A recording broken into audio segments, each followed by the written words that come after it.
So very good morning मेरे प्यारे बच्चों। आज का डिस्कशन स्टार्ट करते हैं जॉन मेनार्ड कैनेडी के कोट के साथ। कैनेडी कहते हैं the difficulties lies not so much in developing new ideas as in escaping from the old one. देखो बहुत प्यारा कोट है और बहुत सिंपल मीनिंग है इसका। क्या कि जो नई न्यू वे ऑफ थिंकिंग होती है, जो न्यू वे ऑफ थिंकिंग होती है, प्रॉब्लम जो अराइज होती है वो उससे नहीं अराइज होती। प्रॉब्लम अराइज होती है किससे? कि जो हमारी आउटडेटेड जो थिंकिंग होती है हम उसे छोड़ नहीं पाते। ठीक है, इसका एग्जाम्पल है, एग्जाम्पल समझेंगे हम, एग्जाम्पल के थ्रू ज़्यादा अच्छे से समझ आता है। जैसे कंप्यूटर, ठीक है, जब कंप्यूटर आए थे नए नए तो उस टाइम पे जो पुराने बिजनेसेस थे, ठीक है, जो वेल एस्टेब्लिश्ड बिजनेसेस थे वो इस नई टेक्नोलॉजी को अडॉप्ट करने से बहुत ज़्यादा डर रहे थे। उन्हें लग रहा था ये बिजनेस को उनके हार्म कर देगा। तो प्रॉब्लम कहाँ जनरेट हुई थी? कंप्यूटर से प्रॉब्लम जनरेट हुई थी? बिल्कुल नहीं। प्रॉब्लम जनरेट हुई थी जो उनकी ओल्ड वे ऑफ थिंकिंग थी। भाई टाइपराइटर हो गया, मैनुअल वे हो गया, उससे ही जो है काम अच्छा होता है। उस थिंकिंग से जो नई टेक्नोलॉजी होती है उसको अडॉप्ट करने में प्रॉब्लम होती है। ये जो कोट है कहीं ना कहीं यही जो है चीज़ बोलना चाहता है। और आप सभी को पता है कि अब जो है बजट आने वाला है हमारा कमिंग ईयर का 2025 का। सो उसके अंदर हमारे जो इकोनॉमिक्स है, इंडियन इकोनॉमिक्स जो है, बेसिकली वो जो गवर्नमेंट है उसको कहीं ना कहीं प्रमोट कर रहे हैं कि जो नई वे ऑफ थिंकिंग है उसको थोड़ा सा अडॉप्ट करो, क्योंकि हमारा जो गोल है बेसिकली विकसित भारत बनाने का, वो ऐसे ही नहीं बनेगा, डेवलप्ड कंट्री ऐसे ही नहीं बनेगा, हमें अपनी इकोनॉमी को भी ऊपर बढ़ाना पड़ेगा। तो आज के एडिटोरियल में बहुत ही अच्छा एडिटोरियल है, इंडियन एक्सप्रेस का ये बेसिकली एडिटोरियल है। आज के एडिटोरियल में इकोनॉमी से रिलेटेड चीज़ें हैं। यहाँ पे कुछ मेजर्स बताए गए हैं कि कैसे हम इकोनॉमी को जो है अपनी ग्रो कर सकते हैं, क्या क्या प्रॉब्लम चल रही हैं, वो सारी चीज़ें। और हमारे एग्ज़ाम के अंदर CAPF UPSC CAPF एग्ज़ाम के अंदर ये जो टॉपिक है बहुत ज़्यादा रिलेवेंट है, क्योंकि आप देख सकते हैं कि पिछली बार भी जो है ऐसी चीज़ें पूछी गई थी। इस टाइप के जो क्वेश्चंस हैं वो पूछे जाते हैं लास्ट प्रीवियस ईयर क्वेश्चंस को जब आप एनालाइज करेंगे कि इकोनॉमिक्स से रिलेटेड इकोनॉमिक्स बेसिकली इकोनॉमिक्स से रिलेटेड क्वेश्चन आते हैं और सजेशन बेसिकली पूछा जाता है। तो वहाँ पे अगर बच्चों की इकोनॉमिक्स से रिलेटेड जो है नॉलेज अच्छी होगी तो उसका जो सॉल्यूशन है, उसका जो ऐसे राइटिंग है बहुत इजी हो जाएगा। तो उसी चीज़ को हम समझेंगे। जो हमारा गोल है बच्चों, क्या हमारा गोल है? हमारा गोल है अपने नॉलेज के भंडार को एनहेंस करना, बढ़ाना, डे बाय डे। ठीक है, slow and study win the race, वैसे वाला। ठीक है, ऐसा नहीं है एकदम ही एक ही दिन में हम जो है सुपरमैन बन जाएंगे। धीरे धीरे बनेंगे। और जो बच्चे शुरू से हमारे साथ हैं वो बन गए होंगे, अभी थोड़ा थोड़ा उनमें एडवांसमेंट आ चुका है, वो बहुत अच्छी राइटिंग करने लग गए हैं। तो उसी के साथ हम अब अपना डिस्कशन स्टार्ट करते हैं। ठीक है, देखो डिस्कशन में बताया है क्या कि गवर्नमेंट की स्पेंडिंग, ठीक है, गवर्नमेंट की जो स्पेंडिंग है थोड़ा सा अच्छे से समझेंगे, थोड़ा सा डीप से समझेंगे इसको। ऐसा नहीं है कि ऊपर ऊपर से समझेंगे, अच्छे से समझेंगे ताकि जो आपकी नॉलेज है वो बढ़े, अंडरस्टैंडिंग है वो बढ़े। ठीक है, तो यहाँ पे बताया क्या कि जो गवर्नमेंट की स्पेंडिंग है बेसिकली वो लास्ट ईयर से जो है रिड्यूस हो गई है।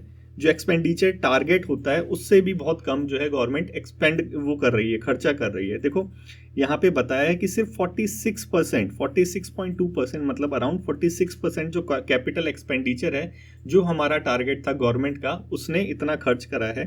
देखो यहाँ पे एक चीज़ बच्चों आपको समझनी पड़ेगी, क्या कि जब जब गवर्नमेंट जो है कैपिटल एक्सपेंडिचर करती है, कैपिटल एक्सपेंडिचर क्या होता है ये भी बता रखा है, दोनों चीज़ समझेंगे। देखो जब जब गवर्नमेंट जो है कैपिटल एक्सपेंडिचर करती है, कैपिटल एक्सपेंडिचर एकदम अगर सिंपल भाषा में समझे, वो चीज़ जहाँ से हमें इनकम आए, ऐसी जगह इन्वेस्टमेंट जहाँ से हमें इनकम आए। कि गवर्नमेंट ने क्या करा, बिल्डिंग बना दी, कि बिल्डिंग बना के भाड़े पे चढ़ा दी, रेंट पे चढ़ा दी, तो वहाँ से किराया आ रहा है, मतलब किराया खाएंगे, तो वो क्या है, कैपिटल इन्वेस्टमेंट। ठीक है, रेलवे में कर दिया, रेलवे से टिकट आएगी, कैपिटल इन्वेस्टमेंट। रोड पे कर दिया, रोड से टोल टैक्स आएगा, कैपिटल इन्वेस्टमेंट। तो ये सारी जो है कैपिटल इन्वेस्टमेंट जिससे कुछ डेवलप होता है और जो है गवर्नमेंट की जो है इनकम बढ़ती है। ठीक है, उसे हम क्या कहते हैं, कैपिटल इन्वेस्टमेंट। ठीक है, तो जो गवर्नमेंट का कैपिटल इन्वेस्टमेंट जो टारगेट था, क्योंकि अभी जो है फाइनेंशियल ईयर अब खत्म होने वाला है, तो जो गवर्नमेंट का फाइनेंशियल टारगेट था उससे ही 50% ही देख लो कि 50% से भी जो कम था वो खर्चा गवर्नमेंट ने करा। ठीक है, यहाँ पे फिगर्स में भी बता रखा है, लेकिन अगर फिगर्स में याद रखो ना रखो कोई फर्क नहीं पड़ता, लेकिन हमें पता है कि 50% से भी जो कम है गवर्नमेंट ने क्या करा, अपने टारगेट का जो है वो जो करना चाहिए था वो कम करा। ठीक है, खर्चा कम करा। तो देखो इससे कहीं ना कहीं जो इम्पैक्ट क्या पड़ता है, इससे गवर्नमेंट ने जो कैपिटल एक्सपेंडिचर होना चाहिए उससे बहुत कम खर्चा करा, तो इससे इम्पैक्ट क्या पड़ता है? देखो इससे इम्पैक्ट पड़ता है कि जब जब गवर्नमेंट पैसा खर्च करेगी, ठीक है, जब जब गवर्नमेंट पैसा खर्च करेगी तो क्या होगा कि मार्केट के अंदर पैसा आएगा डेफिनेटली। अगर रोड बनाएगी तो एम्प्लॉयमेंट आएगी, रेलवे बनाएगी तो एम्प्लॉयमेंट आएगी, ठीक है। तो इससे क्या होगा कि जो हमारी इकोनॉमी की जो साइकिल है, इकोनॉमी की जो साइकिल है वो चल पड़ेगी। लेकिन गवर्नमेंट ने तो 50% से भी कम जो है खर्चा करा कैपिटल एक्सपेंडिचर का अपने टारगेट का, ये जो अभी फाइनेंशियल ईयर चल रहा है। तो मतलब क्या हुआ, इससे हमारी जो इकोनॉमी की ग्रोथ थी, इकोनॉमी की जो ग्रोथ थी वो स्लो हो गई, ठीक है। हुई या नहीं हुई? तो हमारा जो एडिटोरियल है वो क्या कहता है, वो सजेस्ट करता है बेसिकली कि या तो गवर्नमेंट को अपना जो खर्चा है वो बढ़ा देना चाहिए, ठीक है। खर्चा बढ़ाएगी तो क्या होगा, खर्चा मतलब कैपिटल एक्सपेंडिचर बढ़ा देना चाहिए। तो वो बढ़ाएगी तो क्या होगा कि मार्केट में पैसा आएगा, पैसा आएगा तो बाइंग पावर आएगी कस्टमर्स के पास, तो सामान परचेज करेगी, डिमांड आएगी, इकोनॉमी बूस्ट करेगी, ठीक है। हमने समझा है ये पहले भी कि जब गवर्नमेंट पैसा खर्च करेगी, रोड बनाएगी, एम्प्लॉयमेंट आएगा, एम्प्लॉयमेंट आएगा तो मजदूरों के पास पैसा आएगा, पैसा आएगा तो वो खर्च करेंगे, खर्च करेंगे तो कंपनी प्रोडक्ट बनाएगी, कंपनी प्रोडक्ट बनाएगी तो और ज़्यादा लोग हायर करेंगी। तो जो इकोनॉमिक की जो साइकिल होती है, वर्चुअस साइकिल होती है जिससे इकोनॉमी बूस्ट होती है, वो चल पड़ेगी। अगर गवर्नमेंट नहीं करती, देखा हमने कि 50% से कम करा है, तो भाई जीडीपी, वो जो टैक्स होता है, जो कंपनीज का टैक्स होता है वो कट कर दो। क्यों? जब कंपनीज का टैक्स कट कर देंगे तो उससे होगा क्या, उससे होगा बेसिकली ये कि कंपनीज के पास ज़्यादा पैसा होगा, ठीक है। ज़्यादा पैसा होगा तो ज़्यादा एम्प्लॉयज़ को हायर कर पाएंगी, तो वहाँ से भी जो है एक जो हमारी इकोनॉमी की साइकिल है वो चल पड़ेगी। बेसिकली ये चीज़ यहाँ पे डिस्कस की गई है। देखो यहाँ पे बताया है क्या कि अब ज़रूरत है क्या, काउंटर साइक्लिक फिजिकल पॉलिसी को अडॉप्ट करने की, ठीक है। हमने चलो ये तो समझ लिया काउंटर साइक्लिक फिजिकल पॉलिसी होती क्या है। देखो जब इकोनॉमी डाउन चल रही हो, इकोनॉमी डाउन चल रही हो, रिसेशन चल रहा हो, ठीक है, ले ऑफ हो रहा हो, ठीक है, कंपनीज जो है एम्प्लॉयज को निकाल रही हो, कोविड का टाइम ले लो, ठीक है। तो उस टाइम में काउंटर साइक्लिक पॉलिसी के अंतर्गत जो हमारी गवर्नमेंट है वो क्या करेगी, एक्सपेंडिचर ज़्यादा करेगी, खर्चा ज़्यादा करेगी, स्कीमें ज़्यादा लेके आएगी, ठीक है, फ्री में लोगों को पैसा देगी, जो सब्सिडीज वगैरह देते हैं वैसे टाइप का।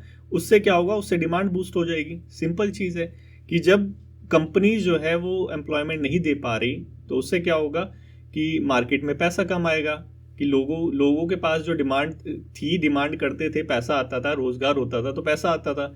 अब वो रोजगार रहा नहीं क्योंकि ले ऑफ हो रहा है, रिसेशन चल रहा है। तो गवर्नमेंट क्या करेगी, अब गवर्नमेंट को पैसा खर्च करना चाहिए ताकि मार्केट में जो बेस रहता है, जो डिमांड रहती है वो बनी रहे, ठीक है। ये है काउंटर साइक्लिक। अगर बूस्ट कर रही है तो क्या करे गवर्नमेंट, टैक्स लगा दे, टैक्स लगा दे, क्योंकि इन्फ्लेशन को भी तो कंट्रोल करना होता है, ठीक है। ये सारी चीजें ये क्या है काउंटर साइक्लिक पॉलिसी में। तो यहाँ पे बताया क्या, हमारा फिजिकल डेफिसिट जो है, फिजिकल डेफिसिट मतलब क्या कि इनकम से ज्यादा खर्चा, ठीक है, आमदनी कम, आमदनी अठन्नी, खर्चा रुपया, ये क्या है फिजिकल डेफिसिट। गवर्नमेंट का फिजिकल डेफिसिट मतलब क्या कि खर्चा ज्यादा कर रही है और आमदनी कम है। तो देखो गवर्नमेंट का पहले से फिजिकल डेफिसिट 7% है।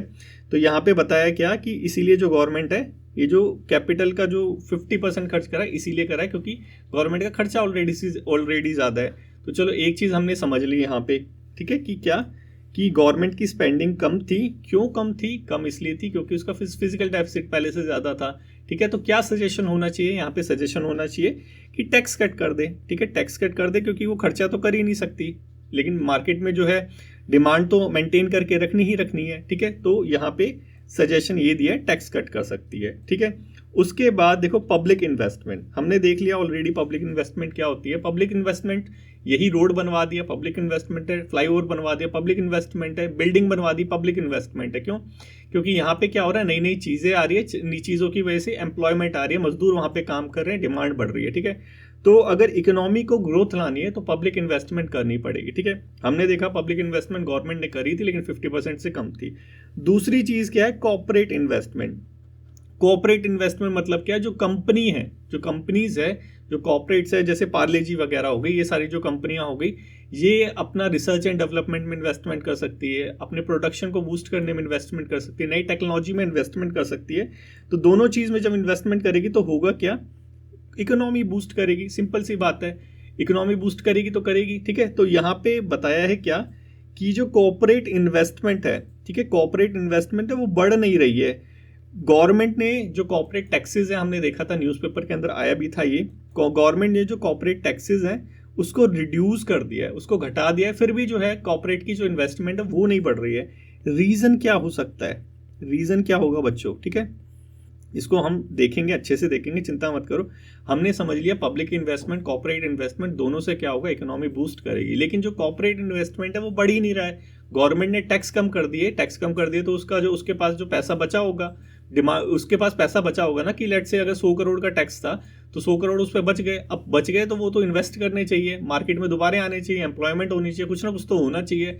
लेकिन जो कंपनी है वो कर नहीं रही है, वो सेव कर रही है। तो यहाँ पे बताया भी है कि जो इन्वेस्टमेंट है वो तो बढ़ नहीं रहा, लेकिन जो फिक्स्ड कैपिटल फॉर्मेशन, जो सेविंग है, कॉर्पोरेट सेविंग जो है वो बढ़ रही है। ठीक है, तो मतलब क्या कि जो कॉर्पोरेट्स हैं वो उस पैसे को इन्वेस्ट करने की जगह सेव कर रही है। इसलिए कॉर्पोरेट का जो इन्वेस्टमेंट है, जो प्राइवेट कंपनीज का जो इन्वेस्टमेंट है, कॉर्पोरेट इन्वेस्टमेंट मतलब प्राइवेट कंपनी का जो इन्वेस्टमेंट है वो नहीं बढ़ रहा है। अब ये नहीं बढ़ेगा तो फिर बूस्ट कैसे होगा मार्केट में, है ना, प्रॉब्लम आ गई। अब यहाँ पे एडिटोरियल में फिर सजेशन दिया है क्या, कि जो टैक्स है नॉन बिजनेस इनकम पे, जैसे सेविंग हो गया, इन्वेस्टमेंट है ना, इन्वेस्टमेंट टैक्स क्रेडिट, जैसे ये सेविंग हो गया, इस पे क्या है, जो गवर्नमेंट है वो टैक्स लगा सकती है। ठीक है, तो इसमें क्या होगा कि जब गवर्नमेंट जो है सेविंग वाली इनकम पे ज्यादा टैक्स लगाएगी तो क्या होगा, कॉर्पोरेट सब उसे इन्वेस्ट करेंगे तो फिर क्या होगा, फिर से मार्केट में जो है पैसा आएगा, पैसा आने की वजह से हमारी जो इकोनॉमी है वो बूस्ट करेगी। ये सारे मेजर्स बेसिकली बताए गए हैं किसके लिए, इकोनॉमी को कैसे बूस्ट कर सकते हैं, इकोनॉमी को कैसे बूस्ट कर सकते हैं, करंट सिचुएशन क्या चल रही है। पब्लिक इन्वेस्टमेंट की देख ली, हमारा डेफिसिट चल रहा है। ठीक है, डेफिसिट चल रहा था तो सजेस्ट करा क्या कि भाई टैक्स कट कर दो, कॉर्पोरेट्स का टैक्स कट गवर्नमेंट ने कर रखा है। ठीक है, फिर भी कॉर्पोरेट इन्वेस्टमेंट बढ़ नहीं रहा है। रीजन क्या है कि जो कॉर्पोरेट्स है वो क्या कर रहे हैं, सेव कर रही है उस पैसे को, इन्वेस्ट करने की जगह, बिजनेस में इन्वेस्ट करने की जगह सेव कर रही है। इसलिए जो है हमारी जो इकोनॉमी है वो उस हिसाब से बढ़ नहीं रही है। फिर क्या सजेशन दिया कि यहाँ पे जो ये जो नॉन बिजनेस इनकम है, सेविंग वाली नॉन बिजनेस हो गई, इस पे फिर से टैक्स लगा दो। टैक्स लगाएंगे तो फिर से वो दोबारा क्या करेंगे, वो दोबारा उसे इन्वेस्ट करेंगे। अब देखो एक रीजन ये भी बताते हैं क्या, कि शायद मार्केट में डिमांड नहीं है, मार्केट में शायद डिमांड ना हो, इसकी वजह से जो कॉर्पोरेट्स है वो इन्वेस्ट नहीं कर रहे, इसलिए वो सेव कर रहे हैं। लेकिन यहाँ पे बताया क्या कि हमारी जो कंजम्पशन ग्रोथ है वो लास्ट ईयर से 8 या 9% ज्यादा है। मतलब क्या कि हमारे यहाँ पे गुड्स की डिमांड है। ठीक है, हमारे यहाँ पे इंडिया में गुड्स की डिमांड है, और मिडिल क्लास इनकम जो है, हमारी मिडिल क्लास है बेसिकली जो, वो 31% जो है एनुअल इनकम वाली ब्रैकेट में आती है, जो हमारी मिडिल क्लास है। मतलब क्या कि हमारे यहाँ पे जो मिडिल क्लास है वो अच्छी खासी जो है मार्केट में डिमांड को पैदा करती है, ये कहने का मतलब है। और जो हमारी कंजम्पशन ग्रोथ है, स्पेशली द मिडिल क्लास की, ये कंजम्पशन ग्रोथ भी बढ़ रही है। तो फिर जो है प्राइवेट कंपनीज जो है, कॉर्पोरेट्स जो है, वो पैसा जो है खर्च क्यों नहीं कर रही। रीजन ये है, रीजन एडिटोरियल में बताया गया है क्या, कि ये जो कॉर्पोरेट्स हैं, ये जो बड़ी बड़ी कंपनी है, ये क्या करती हैं, ये जो अपर 5% होते हैं, जो अपर क्लास वाले होते हैं, हायर इनकम जो ग्रुप्स होते हैं, सिर्फ उन पे फोकस करती है। इनको क्या लगता है कि जो लोअर क्लास है, जो मिडिल क्लास है, उनके पास पैसा ही नहीं है, तो उन पे फोकस क्या करना। तो ये जो बड़ी बड़ी कंपनियां हैं, ये क्या करती है, बड़े बड़े महंगे प्रोडक्ट बनाती है उस हायर क्लास को ध्यान में रखते हुए। अब वो हायर जो क्लास है वो खुद ही अपनी 5% है। तो यहाँ पे एडिटोरियल में सजेस्ट क्या किया गया है, एडिटोरियल में बेसिकली सजेस्ट किया गया है कि गवर्नमेंट को और कंपनीज को, दोनों के लिए सजेशन है। गवर्नमेंट को सजेस्ट किया गया है क्या, कि जो हमारी मिडिल क्लास है, हमारे लिए अच्छा है बहुत। ये देखो यहाँ पे दे रखा है सजेशन क्या, कि ये जो मिडिल क्लास है, इनका जो टैक्स है ये कट कर दो। ठीक है, इनका टैक्स कट करेंगे तो क्या होगा, क्योंकि हमारी मिडिल क्लास बहुत ज्यादा है। ठीक है, मिडिल क्लास का जो रेशियो ज्यादा है, इनमें अगर टैक्स कट करेंगे तो क्या होगा, कि जो हमारे पास जो डिस्पोजेबल इनकम है, डिस्पोजेबल इनकम क्या होती है, पैसा खर्च करने के लिए जो पॉकेट में होता है उसे कहते हैं डिस्पोजेबल इनकम। ठीक है, लेट से तुम्हारी 100 रुपए इनकम है, 100 रुपए इनकम है तुम्हारी, और गवर्नमेंट जो है इस पे 20% टैक्स लगाती है। ठीक है, तो मतलब क्या, तुम्हारे पास डिस्पोजेबल इनकम कितनी है, 80 रुपए, तुम्हारी जेब में कितना पैसा है, 80 रुपए। अगर ये जो टैक्स है ये कम कर दे तो क्या होगा, तुम्हारी जो डिस्पोजेबल इनकम है, या बोलो तुम्हारी जेब में जो पैसा है वो बढ़ जाएगा, 90 रुपए हो जाएगा अगर 10% कर दे। तो एक सजेशन एडिटोरियल में ये दिया गया है क्या, कि जो भाई टैक्स लगाते हो मिडिल इनकम पे, वो कम कर देनी चाहिए, क्योंकि बजट आ रहा है उसमें कम करनी चाहिए। इससे क्या होगा कि मार्केट में डिमांड बढ़ेगी। ठीक है, मार्केट में डिमांड बढ़ेगी, और जो कॉर्पोरेट्स हैं अगर इन पे फोकस करेंगे तो क्या होगा, प्रोडक्शन बढ़ेगा। ठीक है, तो यहाँ पे डिमांड प्रोडक्शन दोनों बढ़ जाएगा, और उसके बाद क्या आएगी, हमारी एम्प्लॉयमेंट आएगी। एम्प्लॉयमेंट से फिर क्या होगा, फिर डिमांड बढ़ेगी, फिर प्रोडक्शन बढ़ेगा, तो क्या होगा, हमारी जो इकोनॉमी है वो बूस्ट करेगी। और जो हमारा 2047 का जो टारगेट है विकसित भारत बनाना, वो हम कहीं ना कहीं अचीव कर पाएंगे। ये यहाँ पे डिस्कस किया गया है। तो ये तो समझ आ गया होगा बच्चों।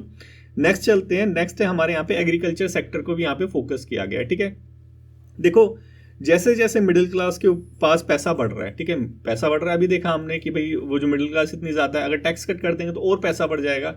तो अब जो मिडिल क्लास की डिमांड है उसको भी ध्यान में रखना पड़ेगा, फार्मर की इनकम भी बढ़ानी है हमें, ठीक है, डबलिंग इनकम याद रखो टारगेट। ठीक है, तो अब यहाँ पे बताया गया क्या एडिटोरियल में कि जो कंजम्पशन है, मिडिल क्लास का जो कंजम्पशन है या जो मार्केट में जो कंजम्पशन है वो चेंज हो रहा है। पहले क्या करते थे, दाल चावल इन्हीं पे फोकस करते थे कि भाई जो है फूड सिक्योरिटी का इंश्योर करना है, लेकिन अब क्या हो रहा है, जैसे जैसे पैसा बढ़ रहा है, ये दाल चावल जो फूड का शेयर जो कंजम्पशन में होता है वो तो रिड्यूस हो रहा है, ठीक है, वो रिड्यूस हो रहा है। और ये जो चिप्स के पैकेट बिकते हैं, ये सारी चीज़ें, मतलब क्या, जो प्रोसेस फूड है, जो डेयरी आइटम है, मिल्क, आप चॉकलेट खरीदते हैं ज़्यादा पढ़ते टाइम, तो ये जो आइटम है ये ज़्यादा बिक रहे हैं। ठीक है, ये यहाँ पे बताया गया क्या कि जो फूड कंजम्पशन वाले जो आइटम होते हैं वो रिड्यूस हो रहे हैं, प्रोसेस फूड हो गए, डेयरी मिल्क हो गए, डेयरी प्रोडक्ट्स हो गए, इनका कंजम्पशन बढ़ रहा है। तो क्या हो गया, देखो एक चीज़ ये हो गई, तो मतलब क्या, कॉर्पोरेट्स को कहाँ फोकस करना चाहिए, यहाँ पे एक चीज़ बताइए कि क्या जो एग्रो इंडस्ट्री होती है वहाँ पे ज़्यादा फोकस होना चाहिए, उनके पास ग्रोथ के चांस है। देखो उनके पास ग्रोथ के चांस है तो क्या कि हमारी जो रूरल एम्प्लॉयमेंट है वो कहीं ना कहीं बढ़ेगी, क्योंकि ये क्या करते हैं, यही तो रूरल लोगों को, जो है गांव वाले लोगों को एम्प्लॉयमेंट प्रोवाइड कराते हैं। एग्जांपल अमूल ले लो, अमूल कोऑपरेटिव, ठीक है, वो गांव के लोगों को ज़्यादा जो है एम्प्लॉयमेंट प्रोवाइड कराता है क्योंकि वो कोऑपरेटिव है। ठीक है, वैसे ही यहाँ पे एक चीज़ हो गई। दूसरी चीज़, फार्म इनकम बढ़ेगी, रूरल डेवलपमेंट आएगा, रूरल ग्रोथ आएगी इससे। ठीक है, दूसरी चीज़ यहाँ पे क्या बताई गई है कि जो किसान है पहले मंडी वगैरह में जाके बेचते थे, वहाँ पे वो खरीदार आते थे, उन्हें बेचते थे, आया आया, नहीं आया तो माल सड़ गया क्योंकि हमारे पास गोदाम वैसे ही नहीं है, ये सारी प्रॉब्लम रहती थी हमारे पास। अब यहाँ पे बताया कि 26 स्टेट्स के अंदर जो है, जो प्राइवेट मार्केट्स हैं, उन्होंने एक नया जो रिफॉर्मेटिव जो है एग्रीकल्चर रिफॉर्म जो है उसको अडॉप्ट करा है बेसिकली। उससे हुआ है क्या कि वो डायरेक्ट सेल कर रहे हैं। ठीक है, ये चीज़ मेन है, डायरेक्ट सेल। ठीक है, जो किसान है वो क्या कर रहे हैं, 26 स्टेट्स के अंदर रिफॉर्मेटिव जो लॉ है उनको अडॉप्ट कर रहा है, उसकी वजह से वो डायरेक्ट सेल कर रहे हैं, डायरेक्ट सुपरमार्केट में जाके बेच रहे हैं। ठीक है, डायरेक्ट सुपरमार्केट में जाके बेच रहे हैं, मतलब क्या कि किसान अपने खेत में टमाटर उगाता है, टमाटर उगा के डायरेक्ट जो है धीरू भाई अंबानी का जो रिलायंस है, रिलायंस फ्रेश जो है वहाँ पे जाके वो बेच रहा है। ठीक है, और यहाँ पे एडिटोरियल में बताया कि जो किसान एमएसपी पे डिपेंड नहीं है, सिर्फ एमएसपी पे डिपेंड नहीं है कि भाई चावल उगाऊंगा, चावल उगाने के बाद सरकार को बेचूंगा तो मेरे पास पैसा आएगा, वो इसके अलावा ये भी चीज़ कर रहा है, उसकी जो इनकम है वो बढ़ रही है, वो बहुत ज़्यादा प्रॉफिटेबल है। ठीक है, ये चीज़ यहाँ पे बताइए क्या कि हमें ऐसी पॉलिसी लानी चाहिए। सजेशन तो बेसिकली यही है ना कि हमें ऐसी पॉलिसी लानी चाहिए कि ये जो सुपरमार्केट वाले जो डायरेक्ट सेल है इसको प्रमोट करे, फार्मर की इनकम बढ़ेगी, फिर डिस्पोजेबल इनकम आएगी, डिस्पोजेबल इनकम आएगी, फिर जो डिमांड बूस्ट होगी, फिर इकोनॉमी बूस्ट होगी। अल्टीमेटली तो इकोनॉमी को बूस्ट करना है ना, तो ये चीज़ यहाँ पे सजेस्ट की गई है। अब फाइनली सारी चीज़ों को डिस्कस करने के बाद एडिटोरियल में बताया क्या है कि अब हमें क्या ज़रूरत है, ऐसी पॉलिसी लेके आनी चाहिए कि जो हमारे प्रोडक्शन की जो कंडीशन है, मतलब क्या, फार्मर की इनकम बढ़ाने की बात यहाँ पे हुई है कि प्रोडक्शन की जो कंडीशन है उसको इम्प्रूव करे, क्योंकि हमने देख लिया ऊपर सारी चीज़ें हो चुकी है, डायरेक्ट सेल वगैरह उनका चल रहा है, धीरू भाई अंबानी से डायरेक्ट वो रिलायंस फ्रेश में जाके टमाटर अपने आलू बेच रहे हैं। तो अब हमें क्या करना चाहिए, उनका प्रोडक्शन बढ़ाना चाहिए। ठीक है, हमें प्रोडक्शन कैसे बढ़ाएंगे, हम उनको ऐसे इंसेंटिव प्रोवाइड कराएं जैसे कि स्प्रिंकलिंग जो वाटर वाला मेथड होता है वो वाला हो गया, सोलर पंप वाला हो गया, वैसी तरह जो इंसेंटिव प्रोवाइड कराना चाहिए जो इनडायरेक्टली उनका प्रोडक्शन बढ़ाए। ये चीज़ यहाँ पे बता रखी है। अगर ऐसी चीज़ होगी तो क्या होगा, उनकी इनकम बढ़ेगी, सिंपल चीज़। ठीक है, उसके बाद यहाँ पे बता रखा है क्या कि हमें क्या करना चाहिए, जो इंटरेस्ट रेट है बेसिकली बैंक के अंदर, उस इंटरेस्ट रेट को रिड्यूस करना चाहिए। अगर इसको रिड्यूस करेंगे तो क्या होगा कि देखो हमारे यहाँ पे एक टारगेट और है क्या, पीएम आवास योजना, पीएम आवास योजना। ठीक है, तो ये टारगेट भी पूरा हो जाएगा अगर हम लोअर इंटरेस्ट रेट देंगे, लोग अपना घर बनाएंगे तो क्या होगा, डिमांड फिर से बूस्ट होगी। लोअर इनकम होगी तो लोग जो है, लोअर इंटरेस्ट रेट होगा तो जो लोग हैं वो बैंक से लोन ले पाएंगे, जब बैंक से लोन लेंगे तो बैंक का लोन का पैसा मार्केट में ही आएगा, फिर डिमांड बूस्ट होगी। जो हमारा इंफ्रास्ट्रक्चर सेक्टर जो स्टक चल रहा है अभी भी, वो दोबारा से चलने लग जाएगा, वहाँ पे भी एम्प्लॉयमेंट जनरेट होने लग जाएगी। तो लोअर इंटरेस्ट रेट करने से ड्यूअल और ट्रिपल फायदे हैं, डिमांड स्टिमुलेट होगी और वो जो घर वगैरह खरीदते हैं वो सारी चीज़ें होगी। Infrastructure manufacturing infrastructure sector basically वो क्या होगा, वहाँ पे डिमांड क्रिएट होगी लोअर इंटरेस्ट रेट करने से, ठीक है। तो यही सारी चीज़ें यहाँ पे बता रखी है कि अगर ये सारे मेजर्स हम करेंगे तो आने वाला जो हमारा ईयर है वो प्रॉस्पर ईयर होगा। बजट में हमें ऐसी चीज़ों को अडॉप्ट करना चाहिए। तो बच्चों आई होप आपको सारी चीज़ें समझ आ गई होगी भाई क्या क्या चीज़ें हमें करनी है, मार्केट में क्या कंडीशन चल रही है। पहले तो गवर्नमेंट को पैसा खर्च करना चाहिए। गवर्नमेंट का जब फिजिकल डेफिसिट हो गया तो कॉर्पोरेट टैक्स घटा देना चाहिए। कॉर्पोरेट टैक्स घटा दिया उसके बाद भी नहीं कर रही तो नॉन इनकम टैक्स पे टैक्स लगा दो। नॉन इनकम पे लगा देंगे तो कॉर्पोरेट्स अपने आप जो है इन्वेस्ट करेगी, फिर डिमांड में बूस्ट होगा। मार्केट में जो डिमांड चल रही है जैसे नॉन कंजम्पशन फूड में, तो जो कॉर्पोरेट्स हैं उनको वहाँ पे फोकस करना चाहिए। मिडिल क्लास की इनकम जो है वो, मिडिल क्लास का जो बेस है वो ज़्यादा है तो उनका टैक्स कट कर दो, मिडिल क्लास की इनकम बढ़ जाएगी। कॉर्पोरेट्स वहाँ पे फोकस करेगी नॉन कंजम्पशन गुड में, तो डिमांड ऑटोमेटिकली बूस्ट होगी। इंटरेस्ट रेट घटा दो, घर खरीद लेगी, घर खरीदेगी तो इंफ्रास्ट्रक्चर जो सेक्टर है वहाँ पे बूस्ट हो जाएगा। तो ये सारे मेजर्स अगर हम करेंगे, फार्म के अंदर इंसेंटिव प्रोवाइड करा दो ताकि उनका प्रोडक्शन बढ़ जाए, क्योंकि डायरेक्ट सेल वो ऑलरेडी कर रहे हैं। अगर ये सारी चीज़ें हम करेंगे तो ओवरऑल जो हमारी इकोनॉमी है वो ऊपर की तरफ जाएगी, इकोनॉमिक में ग्रोथ होगी। और ग्रोथ होगी तो हमारा जो टारगेट है 2047 तक विकसित भारत बनने का वो हम अचीव कर पाएंगे। ये जो चीज़ें हैं बेसिकली एडिटोरियल में बोली गई थी, कुछ मेरी तरफ से भी एडिड हैं बाकी। तो बच्चों आई होप आपको समझ आ गया होगा सारी चीज़ों का, क्योंकि रेफरेंस तो भाई लेना पड़ता है। एडिटोरियल में तो रेफरेंस ले नहीं रखा था, यहाँ पे तो क्लियर लैंग्वेज लिख रखी थी। वैसे डिस्कस करता तो आपको ज़िंदगी में नहीं समझ आता कि ये है क्या चीज़। तो ये सारी चीज़ें हैं, समझ आ गया हो तो बच्चों ये पेपर 2 के लिए टारगेट है आपका आज का, ठीक है। आज का टारगेट है आपके लिए ही, सुबह जल्दी उठ के मैं ये सारी चीज़ें करता हूँ कि आप जो है, क्योंकि रात को देता हूँ तो आप कर नहीं पाते हो, तो आप क्या करो, इसको लिखने की कोशिश करो, ठीक है। इसको लिखो और लिखने के बाद जो डिस्कशन ग्रुप है उसके अंदर भेजो। जिस बच्चे को नहीं पता डिस्कशन ग्रुप कहाँ है, तो जो पुराने कमेंट्स है, कल के जो कमेंट्स है, मैंने वहाँ पे लिंक दे रखा है, कुछ बच्चों ने पूछा था, तो वहाँ से आप ज्वाइन कर सकते हैं। नहीं तो जो हमारा ग्रुप है इसकी जो PDF है, इसकी PDF आपको डिस्क्रिप्शन में मिल जाएगी। डिस्क्रिप्शन में ग्रुप ज्वाइन कीजिए, वहीं पे लिंक दे रखा होगा, एक दो स्क्रॉल करके ऊपर जाके देखेंगे तो ये चीज़ है। पेपर 2 का लिखिए, लिखने के बाद ग्रुप में शेयर कीजिए। शेयर करने के बाद सो नहीं जाना है, उसके बाद जो बच्चे और भी भेज रहे हैं उनका भी आप थोड़ा सा रिव्यू कीजिए। ये सारी चीज़ें करिए, क्योंकि नॉलेज लोगे तो नॉलेज बढ़ेगी, ठीक है। नॉलेज शेयर करने से बढ़ती है। और जिन बच्चों को प्रॉब्लम आ रही है पेपर 2 के अंदर, तो बच्चों ये अभ्यास लेखन से अच्छा कोई प्रोग्राम नहीं है। CAPF एग्ज़ाम के लिए बहुत सारे बच्चे बोलते हैं, पहले भी बहुत सारे बच्चों ने क्लियर करा है, वो बोलते हैं कि क्वालिटी बहुत ज़्यादा है, ठीक है। इसमें क्वालिटी बहुत ज़्यादा है, इसके अंदर सारी चीज़ें आपकी कवर है। स्टैटिक पोर्शन कवर है, जो करंट अफेयर में आती है चीज़ें, जो न्यूज़पेपर में आती है वो कवर है, इकोनॉमिक सर्वे में आती है वो कवर है, PIB में आती है आपकी वो कवर है। इसके अंदर आपका जो नीति आयोग की जो रिपोर्ट आती है वो सारी चीज़ें आपके अभ्यास लेखन के अंदर सारी चीज़ें कवर हैं, ठीक है। तो जो की टॉपिक्स हैं, हमारे 25 टॉपिक्स हैं, उन पे मल्टी जो लेक्चर्स हैं, मतलब क्या टोटल इसमें 50 से ज़्यादा ही लेक्चर होंगे, क्योंकि फर्स्ट जो क्लास थी उसमें हमने 3 लेक्चर ले लिए थे, और जो अभी इंटरनेशनल रिलेशन का जब आएगा उसमें तो 5 या 6 लेक्चर से कम नहीं होंगे। तो मतलब 50 से तो ज़्यादा ही इसमें टोटल लेक्चर्स हैं, और 1 घंटे के मिनिमम एक लेक्चर रहते हैं, 50 मिनट या 1 घंटे का। तो बहुत ही ज़बरदस्त प्रोग्राम है ये, और बहुत ही ज़्यादा अफोर्डेबल प्राइस में है।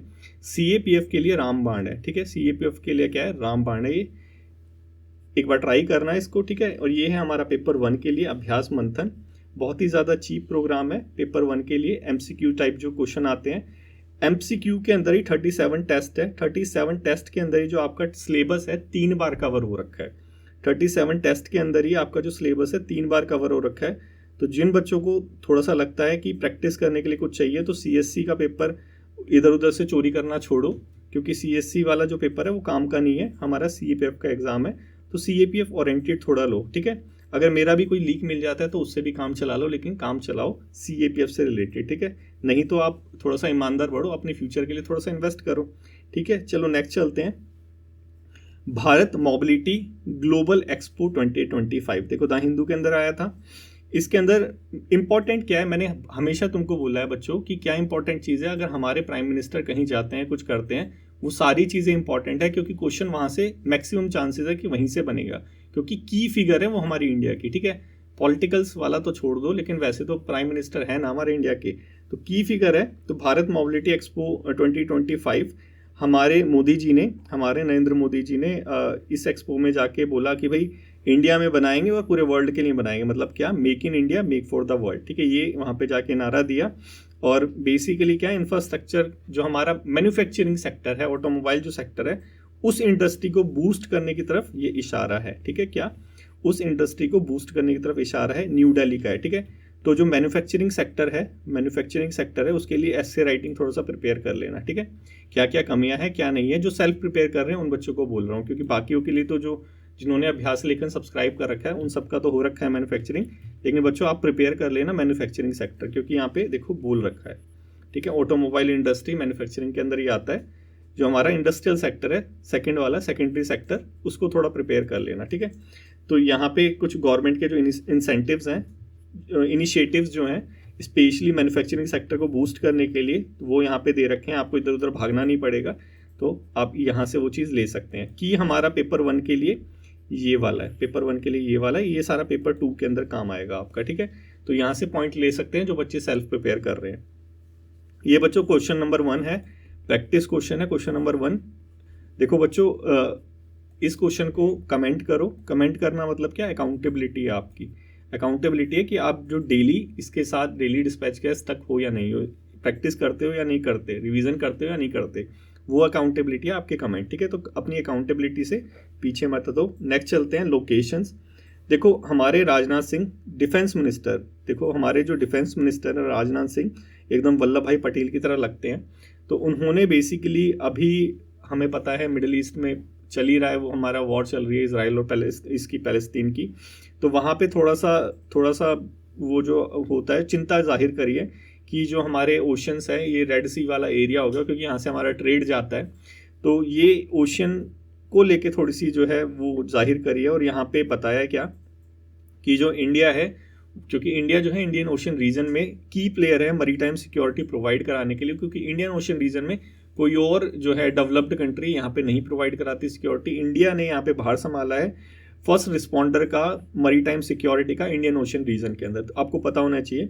तो यहाँ पे कहीं ना कहीं जो हमारे राजनाथ सिंह है 2024 के अंदर जो 2024 गया था उसको ईयर ऑफ नवल सिविलियंस भी घोषित किया, जस्ट यादगार करने के लिए जो सिविलियंस ने वहाँ पे की रोल प्ले किया है हमारे इंडियन ओशन रीजन में। ठीक है, की इशू क्या है पेपर 1 के लिए क्या है, देखो पेपर 1 के लिए ये थोड़ा सा याद रखना कि जो Naval year of Naval civilian कौन से इसको घोषित करा हमारे इन्होंने राजनाथ सिंह जी ने 2024 को, लेकिन इससे ज़्यादा क्वेश्चन आने के चांसेस है मैप वाले लोकेशन से। ठीक है, मैप से, क्योंकि ये एरिया जो है स्पेशली एक तो यही हमारा जो है कन्फ्लिक्ट में चल रहा है, तो इस एरिया के बारे में थोड़ी सी हमें डिटेल होनी चाहिए। तो बच्चों ये देखो यहाँ पे आप सभी के लिए मैं ये सारी चीज़ लेके आया हूँ, स्पेशली कौन कौन से हमारे की लिंक्स हैं, क्योंकि की लिंक से क्वेश्चन आते ही आते हैं कि ये जो कैनाल है किन 2 रिवर्स को जोड़ती है, ये जो रिवर्स है किसके द्वारा जोड़ी जाती है।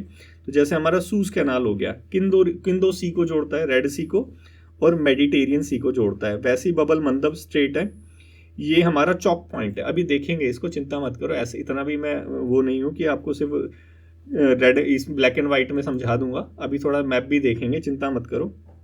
तो ये जो बबल मंदब स्ट्रेट है ये रेड सी और गल्फ ऑफ अदेन को जोड़ता है। Straight of Hormuz Persian gulf और गल्फ ऑफ ओमान को जोड़ता है। स्ट्रेट ऑफ मलक्का अंडमान सी और साउथ चाइना सी को जोड़ता है। सुंडा स्ट्रेट जो जावा और सुमात्रा को जोड़ता है। लोम्बोक स्टेट जो है इंडियन ओशन और बाली सी को जोड़ता है। और मोजाम्बिक चैनल जो है इंडियन ओशन और साउथ अटलांटिक ओशन को जोड़ता है। मतलब क्या कि जो हमारे इंडियन ओशन है उसके अंदर जो की लिंक्स है, जो इंडियन ओशन से बाहर जाने वाले रास्ते जो हैं बेसिकली उन किस किस को किससे जोड़ता है, वो सारी चीज़ें हमने डिस्कस कर लिया। ठीक है, मैप देखेंगे, लेकिन मैप से पहले बच्चों अभी वीडियो को पॉज करो, ये जो क्वेश्चन नंबर 2 है इसको अटेम्प्ट करो, क्योंकि इसका आंसर मैप के अंदर है, तो इसको अटेम्प्ट करो, देखो इसका आंसर आप कर पा रहे हो या नहीं कर पा रहे। ठीक है, थोड़ा सा चेक करो, फिर इसके बाद चलते हैं मैप के ऊपर। ठीक है, अब ये देखो मैप है यहाँ पे, अब थोड़ा सा देख लेते हैं। देखो चुराया तो मैंने कहीं और से है, किसी और इंस्टीट्यूट का है ये, लेकिन हमें तो सिर्फ नॉलेज गेन करनी है, तो नॉलेज गेन हम करेंगे। ठीक है, तो देखो यहाँ पे ये है हमारा एरिया जो कन्फ्लिक्ट में चल रहा है। ठीक है, ये वाला एरिया। ठीक है, ये हमारा क्या है, मेडिटेरियन सी। तो थोड़ा सा यहाँ पे देख भी लो, जो इजराइल है, जो हमारा इजराइल है वो कौन कौन से देशों से लगता है। ठीक है, जो हमारा इजराइल है वो कौन कौन से देशों से लगता है। ठीक है, ये हमारा हो गया क्या, जॉर्डन। ठीक है, जॉर्डन से भी यहाँ पे उसकी बाउंड्री मिल रही है। ठीक है, ये हमारा क्या हो गया, इजिप्ट। ये क्या है, सनाई पेनिनसुला कहते हैं इसको, ये जो दिख रहा है तुम्हें ये है सनाई पेनिनसुला। ठीक है, ये हमारा क्या है, इजिप्ट का पार्ट है सनाई पेनिनसुला, ठीक है। ठीक है, उसके बाद लेबनान, ये रहा हमारा लेबनान, ठीक है। ये हमारा हो गया सीरिया, ये है सीरिया, ये हमारा लेबनान, ये है हमारा जॉर्डन, ये है हमारा क्या, मेडिटेरियन सी, ठीक है। तो हमने समझा कि हमारा इजराइल किस किस से बाउंड्री लगा रहा है, ठीक है। एक साइड से सी से मिला हुआ है, पीछे से जॉर्डन से, इधर से सीरिया से, इधर से इजराइल, इस लेबनान से, ठीक है। ये हो गया हमारा क्या, इजराइल। उसके बाद थोड़ा सा देखते हैं क्या, ये देखो, अब ये जो दो तुम्हें दिख रहे हैं ये वाले, ये क्या चीज़ है, ये है हमारा गल्फ ऑफ अकाबा, ये वाला हमारा है गल्फ ऑफ अकाबा, ये है हमारा गल्फ ऑफ सूज, ठीक है। ये है हमारा गल्फ ऑफ सूज। तो ये जो गल्फ ऑफ सूज है ये मेडिटेरियन सी को कनेक्ट करता है रेड सी से, ठीक है। एक चीज़ ये भी हो गई, ठीक है। गल्फ ऑफ सूज किसको कनेक्ट कर रहा है, रेड सी को मेडिटेरियन सी से। उसके बाद जब हम बाहर निकलेंगे तो रेड सी भी कौन कौन से एरिया से घिरा हुआ है ये भी थोड़ा सा देख लो। देखो, यमन हो गया, सऊदी अरेबिया हो गया, इजिप्ट हो गया, सूडान हो गया, इरिट्रिया हो गया, ठीक है। इसके बाद दिजुबुती हो गया, यहाँ पे ये क्या है, ये है हमारा बबल मंदब स्ट्रेट, ठीक है। ये जो बबल मंदब स्ट्रेट है ये हमारे गल्फ ऑफ अदेन को और रेड सी को जोड़ता है, ठीक है। तो गल्फ ऑफ अदेन सऊदी अरेबिया से टच करता है, नहीं करता, यमन से करता है, ठीक है। और नीचे सोमालिया से करता है, ये है हमारा सोमालिया, यहाँ पे पायरेट्स है और यहाँ पे हमारा इंडिया आ जाता है, वो इन सबको खदेड़ देता है, ठीक है। अब ये है हमारा स्ट्रेट ऑफ हॉर्मूज, ठीक है। ये भी चौक पॉइंट है क्योंकि यहाँ से शिप वगैरह जाते हैं, और जब ईरान और उनकी बन नहीं रही थी सऊदी अरेबिया की, तो यहाँ से वो मिसाइल करता था और जो भी शिप आते थे उनको डुबा देता था। तो ये चल रहा था न्यूज़ के अंदर, तो थोड़ा समझदार होता है अगर इंटरनेशनल रिलेशन को भी तुम थोड़ा सा उसके वे में समझोगे, थोड़ा सा इंटरेस्ट के बेस। देखो क्यों मैं बोलता हूँ कि बच्चे बने रहो, क्यों तुम्हें बच्चा बोलता हूँ, सारे जो लोग हैं मतलब तुम अपने आप को ऑफिसर समझते हो, सब जॉइन वाइन करते हैं, मैं क्यों तुम्हें बच्चों बोलता हूँ। देखो जो बच्चे होते हैं ना, बच्चे जितना सीख सकते हैं उतना कोई नहीं सीख सकता, इतनी चीज़ तुम याद रखो। क्यों, क्योंकि देखो एक 5 साल का बच्चा जो है पूरा लैंग्वेज सिस्टम सीख लेता है। 5 साल के बच्चे को अच्छे से बोलना आता है ना, चाहे वो इंग्लिश में अंग्रेज मन हो तो अंग्रेजी बोलेगा, हिंदी में हो तो हिंदी बोलेगा, तमिल में हो तो तमिल बोलेगा। एक 5 साल का बच्चा पूरे लैंग्वेज सिस्टम को सीख लेता है, और एक 20 साल का जो लड़का है वो इंडिया में इंग्लिश सीखने के लिए तड़पता रहता है। क्यों, बड़ा हो चुका है ना माइंड से, वो माइंड से थोड़ा बड़ा हो चुका है कि मैं बड़ा हूँ, बच्चा नहीं हूँ। तो वो अब मिस्टेक अवॉइड करता है, जो मिस्टेक अवॉइड करता है वो क्या होता है, वो लर्निंग नहीं कर पाता। तो लर्निंग करनी है तो गलती तो करनी पड़ेगी, काम करोगे तो गलती तो होगी ही होगी, वही चीज़ है। बच्चे बने रहो, मिस्टेक करो लेकिन लर्निंग करो, ठीक है। इसलिए नाम है लर्निंग CAPF। समझे क्यों नाम है लर्निंग CAPF, क्योंकि हमें सीखना है। हम बड़े नहीं हुए हैं, हम इतने ज़्यादा वो नहीं हुए महान कि हम गलती ना करें, हम अभी भी सीख रहे हैं, ठीक है। इसलिए लर्निंग CAPF, समझे क्यों मैं बोलता हूँ बच्चों, समझ आ गया। देखो स्ट्रेट ऑफ हॉर्मूज पे थे, स्ट्रेट ऑफ हॉर्मूज किसको कनेक्ट करता है, पर्शियन गल्फ को और गल्फ ऑफ ओमान को। गल्फ ऑफ ओमान किसको टच करती है, यहाँ पे क्या है हमारा ओमान है, यहाँ पे ये कौन है, ईरान है, ठीक है। पर्शियन गल्फ किस किस को टच करती है, ये सारी चीज़ यहाँ पे देख लेना एक बार, ठीक है। अरेबियन सी और उधर का हिस्सा फिर आया नहीं, वो भी हमने यहाँ पे डिस्कस कर ही लिया, ठीक है। आई होप समझ आ गया होगा, ये सारा हिस्सा इंपॉर्टेंट है, इंपॉर्टेंट रीजन है, तो थोड़ा सा तुम्हें पता होना चाहिए इसमें कि कौन किसको कनेक्ट कर रहा है, कौन किसको ज्वाइन कर रहा है, सब चीज़ें यहाँ पे पता होनी चाहिए, ठीक है। अब नेक्स्ट चलते हैं हमारा IT रूल 2021। IT रूल 2021 देखो न्यूज़पेपर में आया क्या कि जो ग्रीवांस अपीलेट कमेटी है, जो इस एक्ट के अंदर, इस रूल के अंदर, बेसिकली इस रूल का जो ओरिजिन है वो भी तो एक्ट ही है, IT एक्ट 2021। तो ये जो रूल है हमारा, इसने बोला कि एक ग्रीवांस अपीलेट कमेटी होगी। इस अपीलेट कमेटी ने मतलब अभी कुछ चल रहा था वहाँ पे इस रूल से रिलेटेड, तो इसकी अपील सुनी थी। अपील सुनने के बाद सोशल मीडिया को बोला कि वो जो कंप्लेंट है उसको डिसॉल्व करो, बस इतना सा इशू था। और थोड़ा बहुत वो भी था क्योंकि सोशल मीडिया के ऊपर पता ही है हमारी जो गवर्नमेंट है वो गरज के पड़ती है कि भाई तुम हमें डेटा प्रोवाइड कराओ, कौन किसको फॉलो कर रहा है, कौन किसको नहीं कर रहा। तो वो चीज़ें चलो अलग चीज़ है, वो पॉलिटिक्स में आ जाती है, लेकिन हमें IT रूल 2021 के बारे में थोड़ा सा जानना होगा। पेपर 1 के अंदर पूछ सकता है, क्वेश्चन पूछ सकता है क्योंकि न्यूज़ के अंदर है, ठीक है। तो ये जो IT रूल है इसका ओरिजिन हमने देख ही लिया था, IT एक्ट 2000 से है, इसके सेक्शन 87 से, ठीक है। चलो मैंने 21 बोल दिया था लेकिन 2000 है। IT एक्ट 2000 है, सेक्शन 87 से, ठीक है। ये थोड़ा सा याद रखना, इसका रूल का ओरिजिन कहाँ से है, किसके लिए बना था, सिर्फ सोशल मीडिया के लिए नहीं, जो डिजिटल मीडिया है उनके लिए भी, और जो OTT प्लेटफॉर्म है, ठीक है, OTT प्लेटफॉर्म जो है उनके लिए भी ये बना था। जैसे कि हमारे एल्ट न्यूज़ हो गई, लंदन टॉप जो न्यूज़ चैनल है वो सारा OTT में आता है, ठीक है, समझ आ गया। हमारा ये जो जिस पे मूवी वगैरह नेटफ्लिक्स OTT प्लेटफॉर्म है, ठीक है, इन सब चीज़ों के लिए ये हमारा रूल बना है, इस पर थोड़ा सा कंट्रोल करने के लिए रूल बना है, समझे, क्योंकि ये जो है ये फ्री स्पीच जो है प्रोवाइड कराता है। सोशल मीडिया तो फ्री स्पीच प्रोवाइड कराता है, ठीक है, अकाउंट चेंज करके बना लो और किसी को भी गाली दो, कोई फर्क नहीं पड़ता, रीजनेबल रिस्ट्रिक्शन यहाँ फॉलो ही नहीं हो रही। तो गवर्नमेंट ने रीजनेबल रिस्ट्रिक्शन का सहारा लिया कि भाई इतनी ज़्यादा भी फ्री स्पीच नहीं होनी चाहिए, किसी को भी कुछ नहीं करोगे, उसके लिए ये आईटी रूल के अंदर ये आया, ठीक है। ग्रीवांस अपीलेट कमेटी कि भाई इतनी भी ज़्यादा फ्री स्पीच नहीं देनी, इसको भी कंट्रोल करना है। अब वो अलग चीज़ है कि गवर्नमेंट किसी और चीज़ के लिए भी कंट्रोल कर लेती है। तो इसके अंदर क्या क्या की पॉइंट्स हैं हमें बस वो समझने हैं। देखो इसके अंदर डिफाइन किया गया है इंटरमीडियरीज कौन है, बीच वाले लोगों को कहते हैं इंटरमीडियरीज। यहाँ पे सोशल मीडिया इंटरमीडियरीज है, हम जैसे मैं हूँ वो क्रिएता हूँ, ठीक है, वो प्रोड्यूसर है, आप क्या हो कंज्यूमर हो, और इंटरमीडियरीज कौन है, यूट्यूब है, ठीक है, समझ आया। तो यहाँ पे इंटरमीडियरीज को डिफाइन करा गया 50 लाख से ज़्यादा रजिस्ट्रेशन जिसके होंगे यूज़र्स के, जिस प्लेटफॉर्म के पे 50 लाख से ज़्यादा यूज़र्स होंगे वो इस कैटेगरी में आएगा सोशल मीडिया इंटरमीडियरीज में। इसमें रेगुलेटरी फ्रेमवर्क होगा ऑनलाइन पब्लिशर्स के लिए। तो यहाँ पे ये रूल आ गया, इसका एथिक्स कोड आया था, ठीक है, इसके अंदर एथिक्स कोड में थोड़ा सा कंट्रोल वगैरह किया गया था।